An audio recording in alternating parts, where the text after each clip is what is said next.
अस्सलाम वालेकुम प्यारे दोस्तों, आप देख रहे हैं चैनल इंटरेस्टिंग इन्फॉर्मेशन। मालूमाती वीडियोस देखने के लिए हमारे चैनल को सब्सक्राइब करें। एक बूढ़े शेख को अपना एक मुर्गा बहुत प्यारा था। अचानक एक दिन वो चोरी हो गया। उसने अपने नौकर चाकर भगाए, पूरा कबीला छान मारा, मगर मुर्गा नहीं मिला। मुलाजमों ने कहा कि मुर्गे को कोई जानवर खा गया होगा। बूढ़े शेख ने मुर्गे के पर और खाल ढूंढने का हुक्म दिया। मुलाजम हैरान होकर ढूंढने निकल पड़े, मगर बेसूद।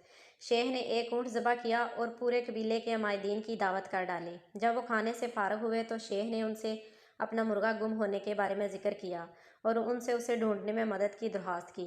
कुछ ज़ेरे लब मुस्कुराए, कुछ ने बूढ़े को खपती समझा, मगर वादा किया कि कोशिश करेंगे। बाहर निकल कर मुर्गे की तलाश पर ऊँट ज़बह करने पर खूब गपशप हुई।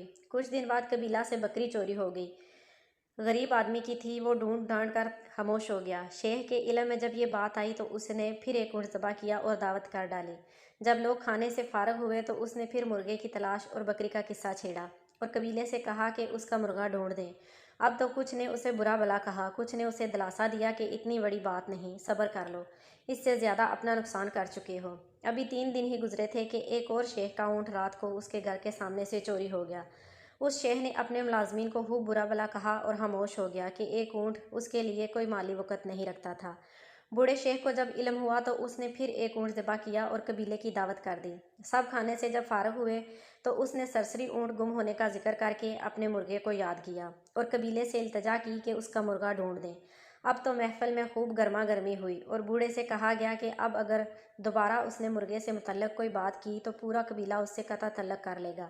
शेख के बेटू ने भी बाप की इस हरकत पर मेहमानों को रुखसत करते हुए माजरत ख्वाना रवैया अख्तियार किया और शर्मिंदा भी हुए कि एक मुर्गे के बदले 3 ऊँट और शर्मिंदगी इलादा। यकीनन उनका बाप अब सठिया गया है।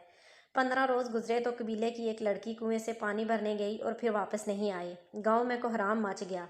पूरे कबीले की इज्जत दाव पर लग गई। नौजवानों ने जत्थे बनाए और तलाश शुरू की। पहले गांव, फिर इर्द गिर्द, फिर मजीद गांव के लोग शामिल हुए और इर्द गिर्द के गांव से मालूमात की गई तो पता चला कि कुछ डाकू करीब पहाड़ी के एक गार में कुछ अरसे से रह रहे हैं। गांव के लोगों ने छापा मारा, वहां लड़ाई हुई, अमवात हुई और लड़की बरामद कर ली गई।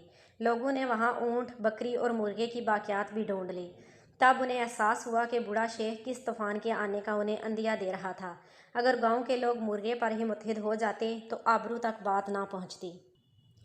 कुरान मजीद में है, और हम उन्हें करीब के छोटे से बाज़ अजाब इस बड़े अजाब के सिवा चिखाएंगे ताकि वो लौट आए। या अल्लाह करीम की सुन्नत है कि वो बड़ी तकलीफ़ से पहले छोटी तकलीफ़ से तनबीह फरमाता है ताकि अहले अकल समझ जाएं और अपने मलकीती रेवड़ पर तवज्जो दें, इससे कबल के उसे भेड़िए नोच खाएं। अल्लाह ताला पाकिस्तानी कौम के गलत सियासी फ़ैसलों की वजह से उनको एक अरसे से महंगाई, बेरोज़गारी, धमाकों, लोड शेडिंग, सैलाबी ज़लज़लों और दीगर कई एक छोटे छोटे अजाबों में मुब्तला रख कर तनबीह फरमा रहा है कि वो मकसद पाकिस्तान यानी इस्लामी पाकिस्तान की तरफ वापस लौट आएँ। दीनी जमातें पहले दिन से उन्हें मतवज्जो कर रही हैं, लेकिन वो सब कुछ आया होने के बावजूद दीन इस्लाम की तरफ लौटने के लिए तैयार नहीं हैं। अल्लाह ताला हम सब को सिराते मुस्तकीम पर चला दे, आमीन।